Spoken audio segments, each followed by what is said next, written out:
안녕하십니까, 애동다크 운영자 강쌤입니다. 자, 이번 시간에는 폐열 회수 장치에 대해서 한번 알아볼 텐데요. 일단은 이 폐열 회수 장치가 뭔지부터 한번 알아보자고요. 자, 그래서 일단 기본적으로 보일러가 이렇게 설치가 된다라고 했을 때 노통 보일러를 한번 그려봅시다. 노통 보일러 내부에 노통이 이렇게 존재하고요. 여기에 버너가 설치가 됩니다. 그리고 내부에는 어떻게 됩니까? 물이 이렇게 차 있어요. 자, 그래서 앞으로 제가 별도의 말이 없으면은 그냥 증기 보일러를 설명하는 겁니다. 그래서 제가 별도로 이거는 온수 보일러입니다 라고 말하지 않는 한은 그냥 증기 보일러라고 생각하시면 돼요. 그래서 가장 기본적인 형태의 증기 보일러이기 때문에 자, 요 보일러 같은 경우는 어떻게 되는 거야? 이 버너에서 연료를 이용해서 연소를 시키겠죠. 그러면 이 연소된 가스에 의해서, 그래서 이 노통 안에 있는 거를 우리가 연소가스라고 하는 겁니다. 연소가스. 이 연소된 가스, 연료가 연소된 가스예요. 그럼 이 연료가 연소된 가스는 엄청나게 고온이겠죠. 그래서 이 고온의 가스에 의해서 이 노통 외면이 뜨거워지는 겁니다. 그럼 이 열이 어디로 전달돼? 물로 전달되는 거잖아. 그래서 이런 거를 우리가 전열이라고 하죠. 전열, 열이 전달된다. 그래서 연소가스의 전열 현상에 의해서 물이 끓는 거고, 물이 끓으면 증기가 발생돼서 이거를 우리가 사용처에서 뭐 방열기라든가 기타 이제 장치를 이용해 가지고 난방을 하게 되는 거겠죠. 자, 근데 이 연소가스라는 거는 연소하고 나서 어떻게 처리가 되느냐? 기본적으로 보일러는 뒤쪽에 보면 굴뚝이 다 이렇게 연결이 되죠. 자, 그래서 가장 기본적인 그 구조 같은 경우에는 연소가스가 취출돼서 물을 끓이고 나면은 그냥 밖으로 이렇게 빠져나가 버려요. 자, 이때 우리가 소형 보일러, 가정에 사용하는 뭐 소형 보일러 같은 경우에는 이 열량이 별로 크지가 않아요. 근데 대형 보일러, 예를 들어서 뭐 화력발전소에 사용하는 이런 대형 보일러, 엄청나게 큰 보일러 있잖아요. 용량이 큰 보일러 같은 경우에는 연소가스의 온도가 엄청나게 높습니다. 뭐 400도, 500도 막 이렇게 넘어간단 말이야. 자, 이런 연소가스가 물만 데우고 그냥 빠져나가자니 어때요? 아깝단 말이지. 물만 데워도 이 최초의 연소가스가 뭐 500도씨가 넘어갔는데 물을 데우고 나니까 이게 뭐 한 300도씨 정도 됐어요. 근데 이 300도씨 연소가스도 어때? 그냥 버리자니 좀 아깝잖아요. 그래서 이거를 우리가 보일러의 효율을 산정할 때 이거를 우리는 손실로 보는 거야, 손실. 자, 그래서 이 연소가스라는 거는 다른 말로 뭐라고 하느냐 하면은 버려지는 열이죠. 버려지는 열이라고 해서 폐열이라고 부르는 거예요, 폐열. 그래서 굴뚝으로 이렇게 버려지는 연소가스를 폐열이라고 하는 겁니다. 그리고 뭐 다른 말로는 배열, 백이 되는 열, 그리고 뭐 또 다른 말로는 여열, 쓰고서 남는 열이라고 해서 여열. 그래서 이게 부르는 명칭이 좀 많아요. 그래가지고 처음 배우시는 분들은 헷갈려들 하시는데 결국 이 다 이 명칭들이 다 뭐냐면은 연소가스가 버려질 때 붙는 이름들이에요. 그래서 뭐 이 폐열을 설명할 때 그냥 연소가스로 부르기도 하고요. 배열을 설명할 때 그냥 연소가스로 부르기도 하니까 이제는 같은 거다 이렇게 생각하시고 들으시면 됩니다. 알아듣기만 하시면 되는 거예요. 자, 어쨌든 이렇게 버려지는 열이 아깝잖아요. 그래서 어떻게 하느냐 하면은 폐열을 다시 사용할 수 있는 폐열 회수 장치를 설치하는 거예요. 자, 이때 사용되는 게 이 지금 진도에서 하고자 하는 폐열 회수 장치가 되는 겁니다. 자, 그래서 이 폐열 회수 장치의 종류는 크게 4가지입니다. 자, 처음에 나오는 게 과열기, 그리고 제열기, 그리고 절탄기, 그리고 마지막에 나오는 게 공기예열기. 이렇게 4가지가 있어요. 그래서 여러분들 이거 순서대로 기억을 해주셔야 되기 때문에 외우실 때는 어떻게 하느냐? 과제절공이라고 외워주시면 되는 겁니다. 과제절공 순서대로 외워주셔야 돼요. 자, 그래서 이 과제절공 폐열 회수 장치 4가지가 어떻게 설치가 되는지 조금 더 상세히 한번 알아보자고요. 자, 이제 폐열 회수 장치 조금 더 상세하게 한번 알아볼 텐데요. 일단 요 그림 같은 경우는 여러분들이 이해하기 좋게 제가 보일러를 좀 이렇게 거꾸로 그려둔 상태입니다. 그래야지 폐열 회수 장치를 순서대로 설명을 할 수가 있어요. 자, 이렇게 해서 요 보일러 같은 경우에는 노통 보일러라고 치고, 그럼 물이 이렇게 들어차 있겠죠. 물이 이렇게 들어차 있는 상태가 되고, 그리고 버너에서 연소를 시킵니다. 그러면 여기 뭐가 발생돼? 연소가스가 발생되죠. 그래서 이 연소가스는 고온의 가스 가스다라고 했잖아. 그래서 이 고온의 가스가 물을 데피는 겁니다. 물을 데피면은 전기가 이렇게 발생되겠죠. 자, 근데 여기서 중요한 거는 이 연소 가스가 물을 데피고 나면 어떻게 되는가? 이렇게 해서 쭉 빠져나갈 거 아닙니까? 그죠? 이렇게 빠져나가면 쭉 밖으로 빠져나가는 거야. 자, 이때 명칭 하나 좀 기억을 해주셔야 되는데, 여기 보시면 이렇게 우뚝 서 있는 거 있죠? 요게 이제 가장 흔히 보는 굴뚝입니다. 굴뚝. 자, 근데 우리는 이제 앞으로는 이 굴뚝을 뭐라고 부를 거냐 하면은 연돌이라고 부를 거예요. 그래서 쌤이 연돌이라고 하면은 이게 굴뚝이다라고 알아들으셔야 되고요. 그리고 보일러에서부터 여기 보일러에서부터 딱 나와가지고 이렇게 빠지는 열이 있죠. 자, 요거를 우리가 뭐라고 한다고? 연소하고 나서 버려지는 열이니까 폐열이라고 합니다. 자, 이 폐열을 이렇게 보내주는 요 라인을 이 연소가스가 이렇게 지나간다. 연소가스가 지나가는 길이라고 해서 우리는 앞으로 여기서 여기까지를 연도라고 부를 겁니다. 뭐라고요? 연소가스가 지나가는 길, 도로죠, 도로. 그래서 연도라고 부를 겁니다. 자, 그래서 보일러에서 연돌까지 가는 거를 연도라고 부르는 거고요. 그리고 굴뚝을 이제 밖으로 연기를 빼주는 이 굴뚝을 연돌이라고 할 겁니다.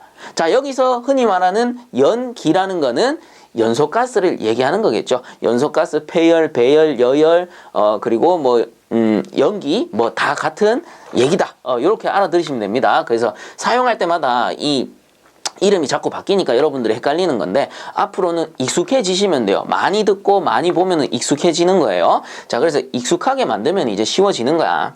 자, 그렇다면 앞에서 제가 설치 순서가 뭐라고 했어요? 과제, 절공 순서다라고 했잖아요. 자, 그러면 하나씩 알아볼 건데 일단 과열기입니다. 과열기가 뭐냐면은 자, 위에 고온고압의 증기가 발생되죠. 이 고온고압의 증기를 사용처로 보내야 됩니다. 이때 사용처라는 거는 우리가 가정에 사용하는 방열기가 아니에요. 대용량 보일러에서 쓴다라고 했잖아. 그래서 대용량 보일러기 때문에 터빈입니다. 터빈. 그래서 고압 터빈으로 보낼 건데 자, 여기서 말하는 터빈이라는 건 뭐냐면은 열 에너지를 운동 에너지로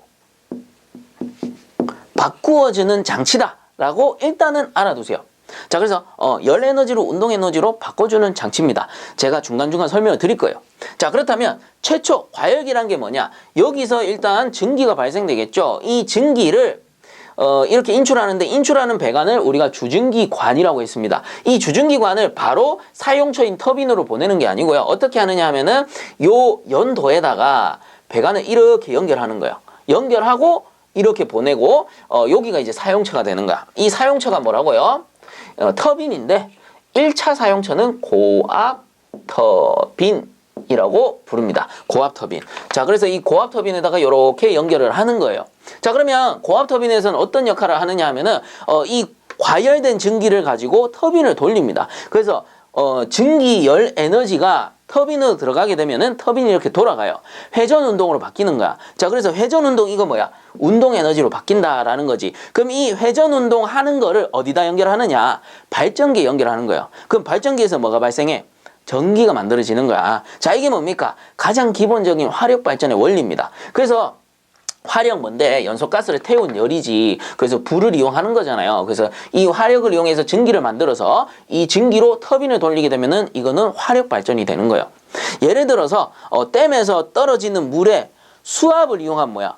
수력 발전이지. 수압을 이용해서 뭐 이제 물레방아 같은 장치를 돌리겠죠. 그럼 이거를 발전기에 연결하면은 뭐야? 수력 발전이 되는 거고. 그리고 풍력을 이용할 수도 있죠. 우리 풍차를 이용해서 발전기를 돌리게 되면은 이거는 풍력 발전이 되는 거야. 자, 그래서 보일러를 이용하는 건 뭐겠어요? 전부 화력 발전이다. 이렇게 기억을 하시면 되겠죠. 자, 그래서 이렇게 터빈 쪽으로 보내주게 되는데 주증기관을 바로 터빈으로 보내는 것보다 여기 가운데 연도에다 연결하게 되면 어떻게 됩니까? 여기에 연결하게 되면 버려지는 폐열을 다시 재활용할 수가 있는 거죠.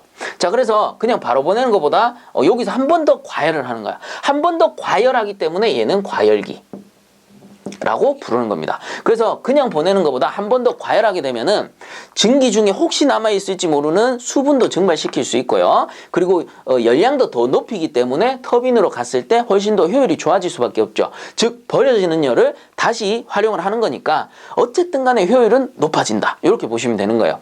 자, 그리고 이제 두 번째는 제열기인데 제열기라는 건 뭐냐면은 고압 터빈에서 쓰고 난 요 증기 있죠. 이 증기는 이제 많이 식었을 겁니다. 자, 그래서 이 식은 증기를 이 연도에다가 다시 한번 연결해요. 이렇게 다시 한번 연결하고 그 다음에 어디로 보내느냐? 이렇게 조그만한 저압 터빈으로 보냅니다.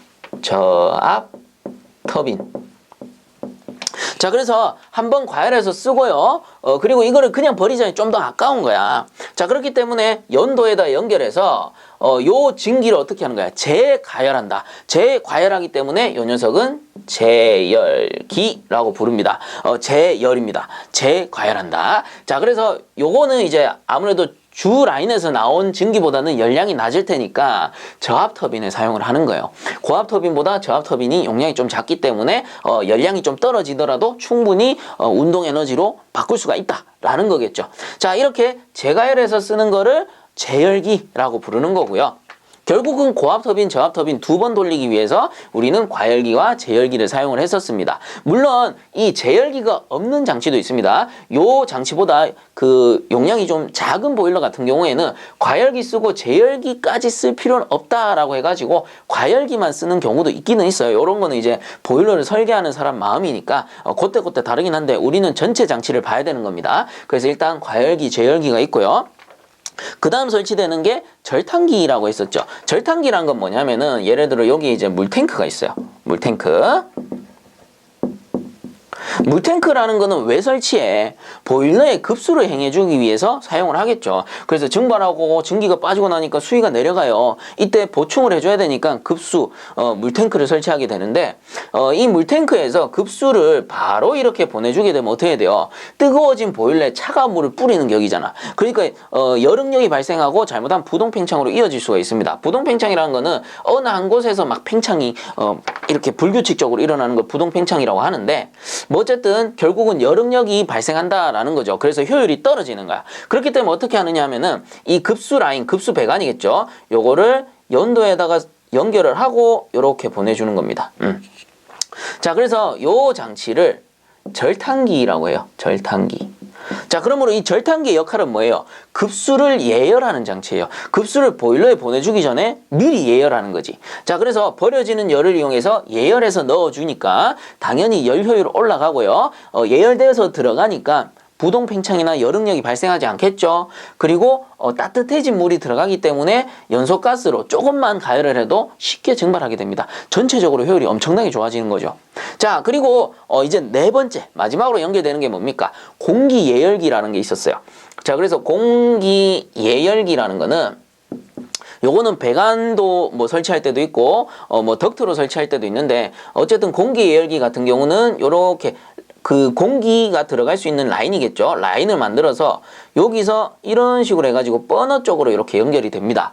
자, 그래서 요 장치를 공기 예열기라고 보시면 되는데 이 버너 쪽에 연결되는데 버너에 정확히 어디에 연결되느냐 하면은 버너 내부에 있는 송풍기에 연결이 돼요. 송풍기.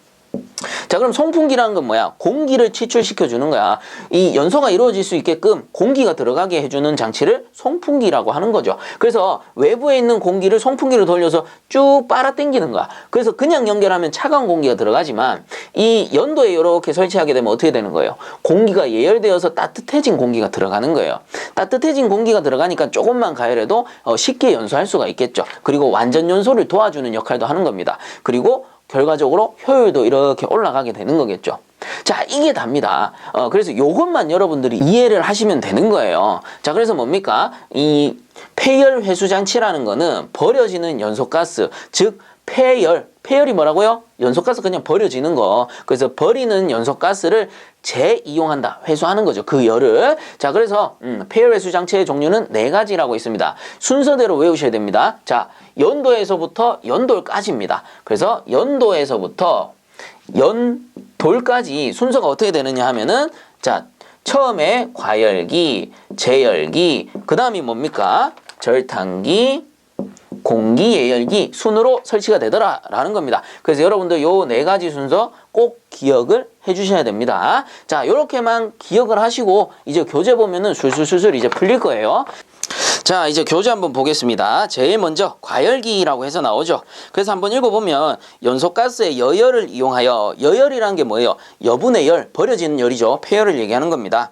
자, 여열을 이용하여 보일러석에서 발생한 포화 증기를 과열 증기로 만드는 장치. 그래서 갈로에 보시면 압력은 일정한 상태에서 과열된다. 자, 그래서 앞에서도 얘기했지만 보일러에서 나오는 이 증기죠. 증기를 그냥 사용초에 보내는 게 아니고 굴뚝이 이렇게 있다면 굴뚝에서 재과열해서 이렇게 보내게 되는 겁니다. 자, 이때 최초 추출된 게 포화 증기라면 재과열하게 되면은 과열 증기가 된다라는 겁니다. 그래서 온도가 더 많이 올라간다라는 거고요. 온도가 더 많이 올라가기 때문에 혹시나 존재할지 모르는 그 증기 중에 수분이 재증발하게 되는 겁니다. 재증발해서 그 수분이 이제 때리는 워터 해머링 이런 것도 방지해 줄 수가 있는 거겠죠. 자, 그래서 밑에 과열기의 종류를 한번 보면 열가스 흐름에 따른 분류부터 볼 텐데 제일 먼저 나오는 게 병류형, 그리고 넘어가 보시면 향유형, 혼유형 이렇게 나옵니다. 그래서 얘들을 한 번에 정리하는 게 좀 편할 거예요. 자, 하나씩 한번 보게 되면 일단 처음에 나오는 게 병류형인데, 병류형이란 건 뭐냐면은 연도가 이렇게 있으면, 연도입니다. 연도가 이렇게 있으면 연소가스가 이쪽에서 이렇게 공급됩니다. 연소가스가 왼쪽에서 오른쪽으로 나가는 거예요. 그러면 여기가 보일러, 이쪽이 굴뚝이라고 보시면 돼. 이쪽으로 이렇게 빠져나가는 거야. 자, 이때 우리가 주증기관을 어떻게 설치하느냐 하면은 연소가스가 이렇게 지나갈 때 주증기관을 검은 걸로 할까요? 검은 걸로 요렇게 설치했는데, 자, 이때 요렇게 들어와서 요렇게 나가게 되면 이 녀석은 병류형이다 라고 불러요.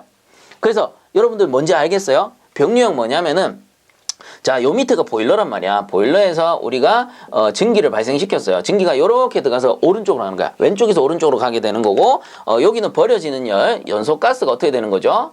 연소가스가 왼쪽에서 오른쪽으로 가는 거잖아. 그래서 이 둘 다 흐름이 어때? 연소가스도 왼쪽에서 오른쪽으로 가는 거고, 그리고 증기도 어때요? 왼쪽에서 오른쪽으로 가는 거기 때문에 방향이 같아. 즉 방향이 같을 때는 우리는 병류라고 불러요. 그래서 연소가스의 흐름과 증기의 흐름이 방향이 같을 때 병류라고 부르는 거고요. 자, 그 다음에 두 번째 나오는 게 뭐였어요? 두 번째 나오는 게 향유형이죠. 향유형. 자, 그래서 이것도 마찬가지 연도가 이렇게 있을 때요. 연소가스는 마찬가지 왼쪽에서 오른쪽으로 지나간다라고 치고, 여기에 배관이 이렇게 연결되었을 때, 자, 이번에는 증기가 어떻게 되느냐 하면은 오른쪽에서 이렇게 들어가서 왼쪽으로 나옵니다. 자, 이거는 어떻게 돼요? 연소가스의 흐름이 왼쪽에서 오른쪽, 그리고 증기의 흐름은 어떻게 돼? 오른쪽에서 왼쪽으로 흘러가는 거야. 자, 그럼 이거 어떻게 돼? 서로 반대 방향이죠. 반대 방향을 우리는 향유라고 부릅니다. 향유형. 자, 이제는 이해 가시죠? 그 이름의 뜻을 이해가 가실 거예요. 그래서 병류라는 거는 같은 방향으로 유체가 흐를 때, 향유라는 거는 반대 방향으로 유체가 흐를 때. 자, 그리고 마지막에 나오는 게 혼유형인데 뭐겠어요? 둘 다 더해놓은 거. 그래서 그림으로 그려드리면 이렇게 해가지고 연소가스 마찬가지 왼쪽에서 오른쪽으로 이렇게 지나간다 치고, 자, 이 혼유형이라는 거는 둘 다 합쳐놨기 때문에 처음에 이렇게 들어옵니다. 이렇게 들어오고, 그 다음에 여기서 이렇게 꺾어가지고 뒤집어요. 뒤집어서 이렇게 꺾습니다. 자, 이런 식으로 가는 거야. 그럼 어떻게 돼? 여기서 여기까지는 이렇게 해서 일단 연소가스는 이렇게 흘러간다 치고, 자, 여기서 여기까지는 어때요? 이 증기의 흐름이 이렇게 같은 방향으로 흘러가고, 그 다음 여기서부터 어떻게 돼? 이렇게 가서 뒤쪽에서 이렇게 들어오는 거지. 뒤쪽에서 와서 이렇게 가는 거란 말이야. 이렇게 반대로. 그럼 어때요? 두 개 합쳐졌죠. 두 개 합쳐졌으니까 이 같은 방향도 있고 반대 방향도 있으니까 요거는 우리는 혼유형이라. 혼유형. 섞었다라는 거죠. 혼합했다. 두 개를 혼합했다. 이 뜻이에요. 자, 요렇게만 이해하시면 끝나는 거야. 자, 그래서 앞 페이지로 잠깐 돌아가가지고 하나씩 봅시다. 병류형 한번 읽어보게 되면 증기와 열가스의 흐름이 같은 방향이다. 이해가시죠?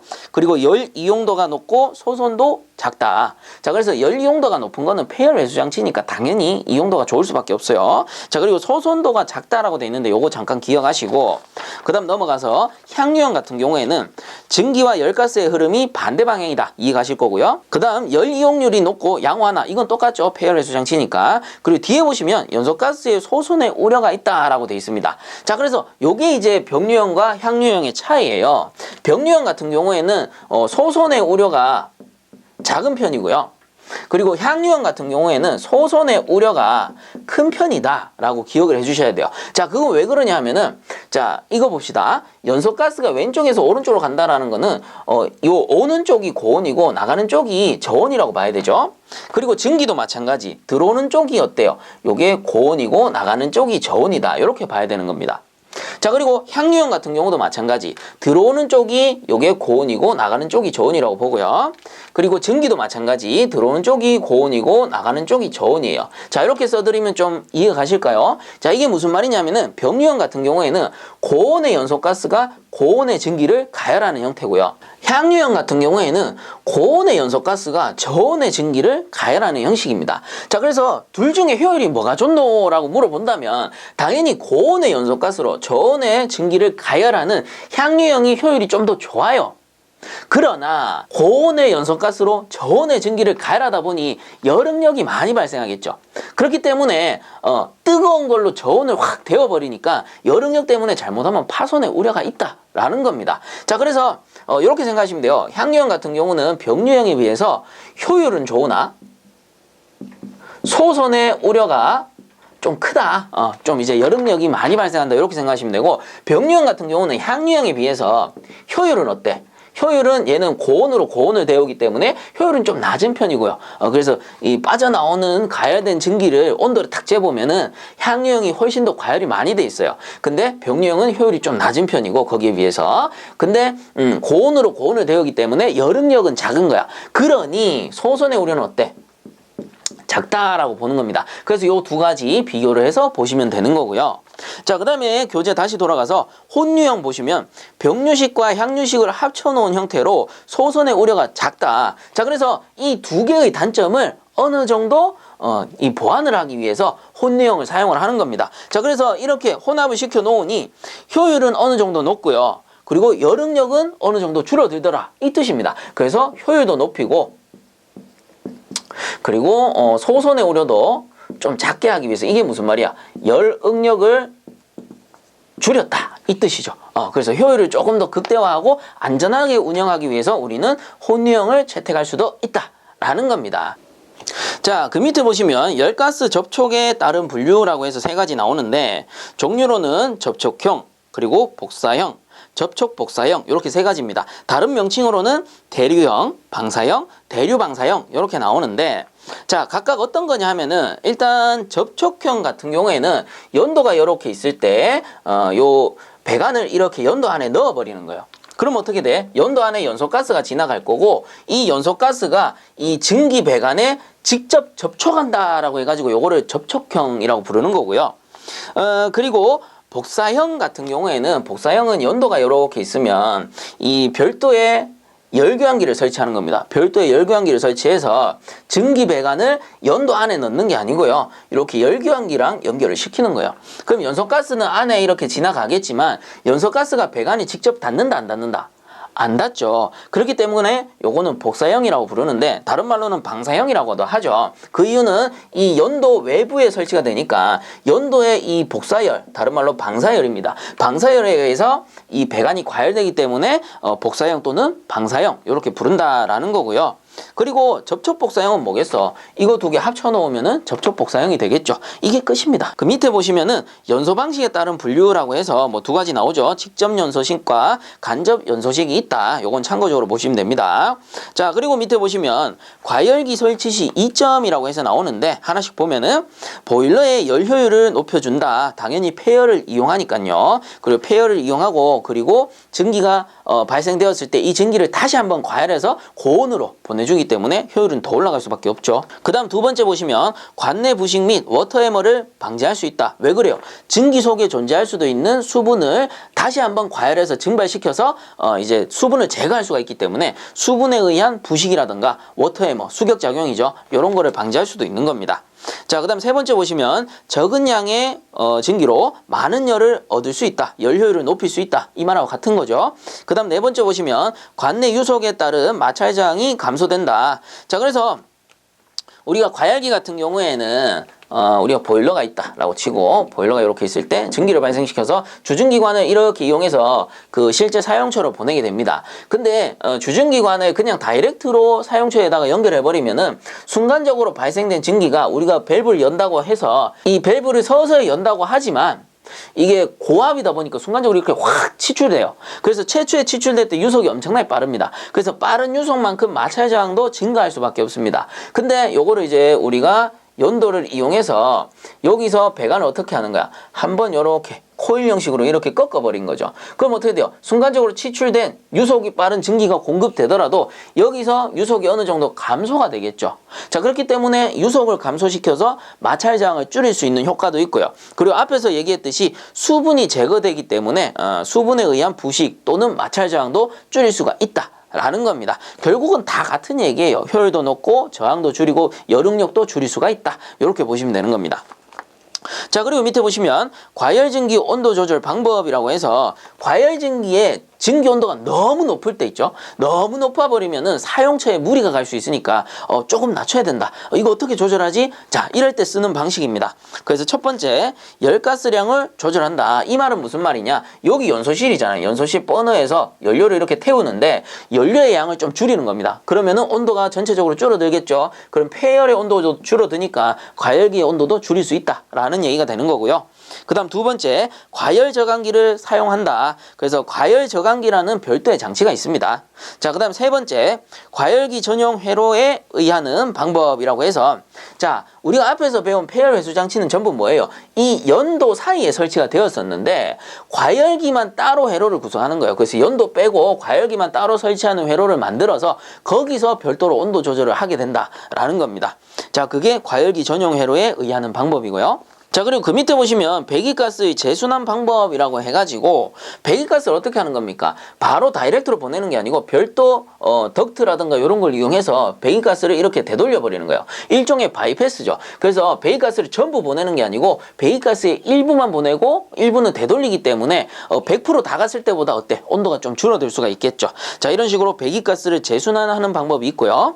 그리고 밑에 보시면 화염의 위치 조절법이라고 해서 뭐 이런 겁니다. 화염이 이렇게 다이렉트로 가는 게 아니고요. 화염의 각도를 이렇게 바꿔버리는 거야. 바꿔버리면 다이렉트로 가는 것보다 뭐 각도가 올라갔거나 내려가게 되면 직접적으로 연소하는 가스가 좀 줄어들 수가 있기 때문에 온도를 어느 정도 낮출 수가 있다라는 거고요. 그리고 마지막에 나오는 게 과열증기에 습증기나 급수를 분무하는 방법이다. 즉 차가운 물을 뿌리는 거예요. 물을 확 뿌려버리면 순간적으로 많이 식겠죠. 근데 여릉력이 많이 발생하기 때문에 잘 사용은 하진 않아요. 그렇지만 우리는 문제를 푸는 입장이니까 요런 방법도 있겠구나 라고 알아만 두시면 되는 겁니다. 자, 이제 밑에 넘어가 보면 이 제열기라고 해서 나오죠. 요거는 줄만 끊고 넘어갈게요. 그래서 한번 읽어보면 여러분들 이제 이해가 가실 겁니다. 줄 다 꺼주세요. 증기의 건조도를 높이기 위해 증기를 재가열하는 장치로 과열 증기가 고압 터빈에서 팽창이 끝나고 팽창이 끝났다라는 말은 그 운동 에너지로 다 바꿨다 이 말하고 같은 겁니다.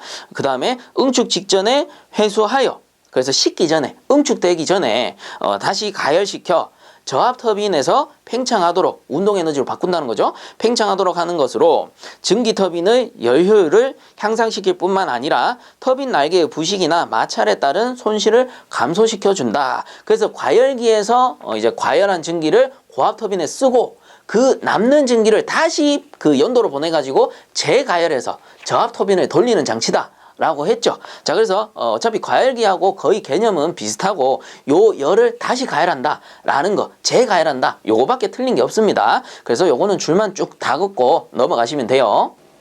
자, 이제 그 밑에 보시면 3. 절탄기라고 해서 나오죠. 요거를 영어로는 이코노마이저라고 하니까 기억을 좀 해주시고요. 자, 첫 번째 줄을 좀 꺼주세요. 배기가스의 여열을 이용하여 급수를 예열하는 장치. 우리 앞에서 했죠. 그래서 급수 예열기라고 하는 겁니다. 뭐를 이용해? 폐열을 이용한다. 요걸 다른 말로 배기가스의 여열, 남는 열이다 이 뜻이죠.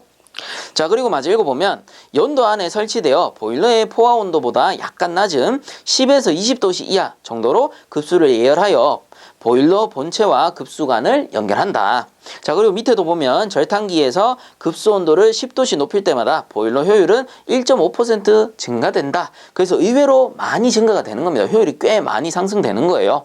자, 그 다음에 줄을 좀 꺼주세요. 절탕기 출고 온도는 170도씨 이상 되어야 저온 부식이 방지된다라고 해서 나오죠. 자, 그래서 뒤쪽에 넘어가면 고온 부식과 저온 부식이 나오는데 그거는 뒤쪽에서 상세하게 할 거고요. 여기서는 개념만 좀 잡아드립니다. 자, 뭐냐면은 보일러의 대표적인 부식이 외부 부식과 내부 부식이 있어요. 그 중에 우리가 하는 거는 외부 부식인데,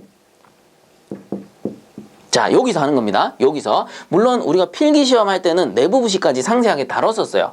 근데 필답형 같은 경우에는 내부 부식에 대한 내용은 많이 나오지는 않습니다. 가끔 한두 문제 나오긴 하는데 그거는 문제에서 제가 풀이해드리면서 잡아드려도 충분하기 때문에 여기서는 우리는 외부 부식만 확실하게 이해를 할 겁니다. 외부 부식은 두 개밖에 없어요. 고온 부식과 저온 부식. 이거 두 가지밖에 없습니다. 그러니까 한 번만 이해하고 넘어가시면 돼요. 이거 두 개 빼고는 다 뭔데? 내부 부식이기 때문에 우리는 그냥 이 고온 부식과 저온 부식이 뭔지 확실하게 이해만 딱 해버리면은 이제 내부 부식은 뭐 알아서 따라오게 돼 있어요. 나중에 문제 풀다 보면은. 자, 이때 고온 부식과 외부 부식의 기준이 있습니다. 고온 부식 같은 경우에는 500도씨 이상의 온도에서 발생을 하고요. 그리고 저온 부식 같은 경우는 170도씨 이하의 온도에서 발생을 합니다. 자, 그래서 고온 부식이라는 거는 고온에서 발생되는 부식이기 때문에 고온 부식이라고 하는 거고, 저온 부식은 저온에서 발생되는 그 부식이기 때문에 저온 부식이라고 합니다. 얘들이 왜 발생되느냐? 그거는 다음 시간에 제가 상세하게 해드릴 거예요. 어쨌든 지금은 고온에서 발생되고 저온에서 발생되니까 아, 고온 부식, 저온 부식이구나 하시면 되는데 쌤 170도씨도 고온 아닌가요? 라고 할 수 있지만 우리가 보일러잖아요. 보일러. 그리고 대용량 보일러란 말이야. 보일러에서는 500도씨 이상부터 이제 고온이라고 보고요. 170도씨 이하부터 이제 저온이라고 본다. 이렇게 기억을 해주시면 될 것 같아요. 자, 그래서 얘들이 어디서 발생되느냐 하면은 바로 폐열 회수 장치에서 발생이 됩니다. 이 폐열 회수 장치 뭐였습니까? 과, 제, 절, 공이었죠. 그래서 요 네 가지가 이렇게 순서대로 연결이 되는 건데 여기에서 이 과열기와 제열기는 폐열 회수 장치 중에 고온부로 봅니다. 고온부. 왜 그러냐? 당연히 고온고압의 증기가 들어가고 다시 재가열할 때도 고온고압의 증기가 다시 들어가기 때문에 고온고압의 증기가 들어가기 때문에 고온부라고 보는 겁니다. 그래서 이 두 곳에서 주로 보면은 500도씨가 넘는 현상이 발생하더라라는 겁니다. 자, 그리고 절탕기와 공기예열기 같은 경우는 얘는 고온부였으니까 얘는 뭐겠어요? 저온부로 본다라는 겁니다. 그리고 딱 상식적으로만 생각해봐도 어때요? 절탕기 뭡니까? 차가운 물을 보내주는 거잖아. 차가운 물을 연도에 보내기 때문에 당연히 온도가 확 떨어질 수가 있겠죠. 그 공기도 어때? 외부에 있는 차가운 공기를 넣어주는 거기 때문에 온도가 확 떨어질 수가 있는 겁니다. 그렇기 때문에 당연히 저온부가 될 수밖에 없는 거예요. 자, 그래서 과열기, 제열기는 고온부기 때문에 고온부식은 그러면 대부분 과열기, 제열기에서 발생하겠구나. 그리고 절탕기, 공기예열기는 저온부기 때문에 저온부식은 대부분 절탕기, 공기예열기에서 발생하겠구나. 이렇게만 기억을 하시면 된다라는 겁니다.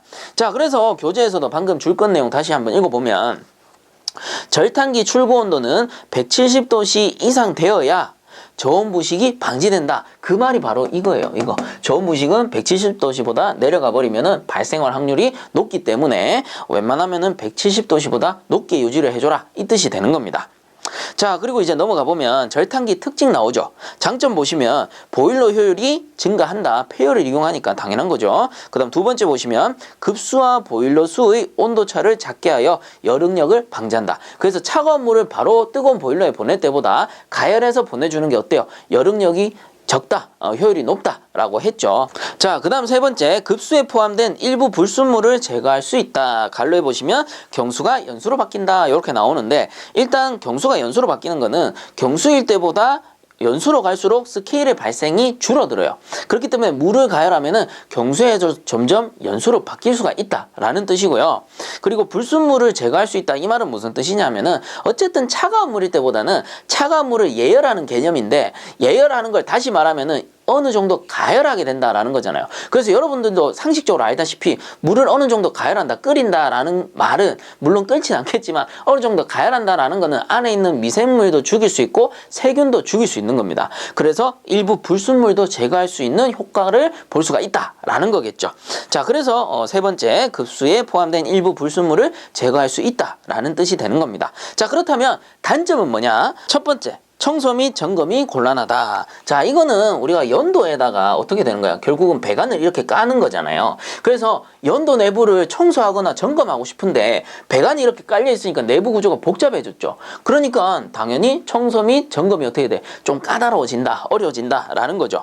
그 다음 두 번째 보시면 연소가스 통풍의 마찰 손실이 많다. 즉 통풍력이 감소할 수 있다라는 겁니다. 자, 그래서 배관이 없을 때는 연소가스가 이렇게 쑥 지나가서 굴뚝으로 빠졌었는데 이게 배관이 설치되니까 얘가 저항이 돼버리잖아. 그래서 저항이 발생해버리니까 마찰 손실이 많아지는 거고, 통풍력이 뭐예요? 연소가스가 빠지는 걸 얘기하는 거야. 그래서 폐열이 굴뚝으로 이렇게 빠져나가는 거를, 그 빠져나가는 정도, 잘 빠져나가는 거를 통풍력이 좋다라고 하는데, 앞에 저항이 생기니까 통풍력이 어떻게 돼? 감소될 수밖에 없는 거죠. 그래서 통풍력이 감소된다라고 나오는 거고, 그 다음 세 번째 보시면 저온 부식이 발생한다. 왜? 절탄기이기 때문에. 절탄기이기 때문에 저온 부식이 발생할 수 있다. 차가운 물이 지나가니까 저온으로 내려가죠. 그래서 저온 부식이 발생할 수 있다. 앞에서 계속 설명했는데 중요하니까 계속 또 제가 리바이벌 해드리는 겁니다. 자, 그 다음 넘어가 봅시다. 자, 이제 4. 공기 예열기 한번 보면은 보일러의 연소가스 온도 200에서 400도씨의 여열을 이용하여 줄거 씁니다. 연소용 공기를 예열하는 장치. 자, 연소용 공기를 예열하기 때문에 공기 예열기. 그래서 공기 예열기의 특징 한번 보면은 착화 및 연소를 좋게 하고 연소 온도를 높인다. 공기를 미리 데워서 놓기 때문에 착화하기도 쉽고요. 그리고 연소 효율도 훨씬 올라가는 겁니다. 따뜻한 공기로 예열하고 그리고 연소를 하기 때문에. 자, 다음 두 번째. 연료의 완전 연소를 가능하게 한다. 이것도 마찬가지. 공기를 데워서 넣어주기 때문에 훨씬 연소하기가 쉬운 거예요. 그 다음 세 번째, 저온 부식의 위험이 크므로 배기가스 온도를 150에서 170도씨 이하가 되지 않도록 한다. 그래서 앞에서 저온 부식의 기준이 170도씨였죠. 170도씨보다 낮아지면은 저온 부식 올 수가 있으니까 그 이하로 운전되지 않도록 한다라는 거겠죠. 자, 그리고 밑에 보시면 구조에 따른 공기 예열기에 분류해가지고 증기식 공기예열기, 급수식 공기예열기, 가스식 공기예열기 등이 있으나 주로 가스식이 사용되며 다음은 가스식 공기예열기의 종류이다라고 해서 나오죠. 그래서 종류만 간단하게 한번 보면 전열식과 축열식이 있습니다. 그리고 전열식을 다른 말로 전도식이라고도 하고요. 그리고 축열식을 다른 말로 재생식이라고도 하는 거예요. 그래서 세부 내용 한번 보면 일단은 전도식. 전도식은 금속 전열면을 통해서 배기가스가 보유하는 열을 공기에 전하는 것이며 구조에 따라 관형과 판형이 있다라고 해서 나오죠. 자, 그래서 여기서 말하는 전도식이라는 거는 이 연도가 있으면 안에다가 판을 이렇게 설치한다거나 혹은 배관을 이렇게 설치하는 겁니다. 자, 그래서 안에다가 넣어서 직접 연소가스랑 어떻게 하는 겁니까? 전열을 시키는 거야. 다른 말로는 전도를 시킨다라는 거겠죠. 그래서 요 판형 안에도 물론 내부가 이런 식으로 연결이 돼 있을 겁니다. 그래야 공기가 지나가면서 전열이 이루어지겠죠. 그래서 직접적으로 내부의 연소가스와 전열이 이루어지기 때문에 전열식이라고 하는 거고, 그리고 다른 말로는 전도식이라고 하는 겁니다. 직접 전도를 시킨다. 열을 전도시킨다라는 뜻이잖아요. 자, 이제 그 밑에 보시면 축열식. 재생식이라고도 하는데 한번 읽어보면 재생식은 금속판을 일정 시간 배기가스에 접촉시켜 열을 흡수시키고 다음에 또 일정 시간 공기에 접촉시켜 열을 방출하는 방식이며 종류로는 회전식, 고정식, 이동식이 있다라고 해서 나오죠. 자, 그래서 이 축열식 같은 경우는 금속판이 이렇게 있습니다. 금속판에다가 배기가스를 어떻게 하는 거야? 이렇게 지나가게 하면서 접촉을 시키는 겁니다. 배기가스가 뭔데요? 버려지는 연소가스잖아. 그래서 이 뜨거운 배기가스가 접촉하니까 열이 어떻게 돼? 여기에 전달되어서 이 금속판이 열을 축적하는 거예요. 그래서 축열 방식이야. 그래서 순간적으로 축적하면은 이 판의 온도가 이렇게 올라갑니다. 그러면 판의 온도가 충분히 올라가면은 요 배기가스의 공급을 멈추고 공기를 이렇게 접촉을 시키는 거야.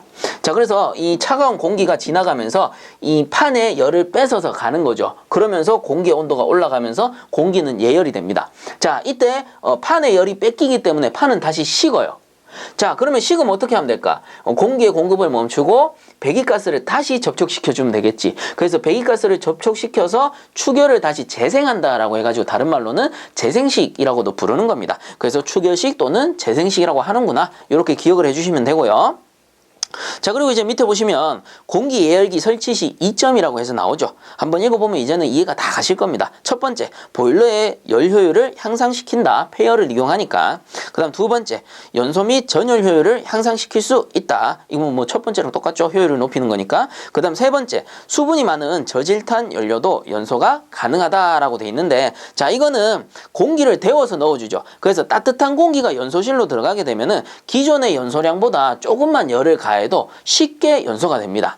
그래서 효율이 좋아진 만큼 쉽게 연소할 수 있기 때문에 좀 더 쉽게 완전 연소가 가능한 거예요. 그래서 완전 연소가 가능하기 때문에 연료의 질이 조금 안 좋더라도 충분히 그 연소를 시킬 수가 있다라는 겁니다. 그래서 이 수분이 많은 저질탄이 질이 안 좋은 연료를 얘기하는 거예요. 그래서 저질탄 연료도 연소가 가능하다라는 거고요.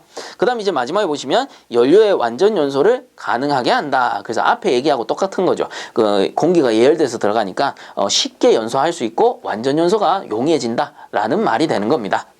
자, 이렇게 해서 이번 시간 마치도록 하고요. 본 영상이 도움되셨다면 구독과 좋아요 한 번씩 부탁드리겠습니다. 자, 수고들 많이 하셨습니다.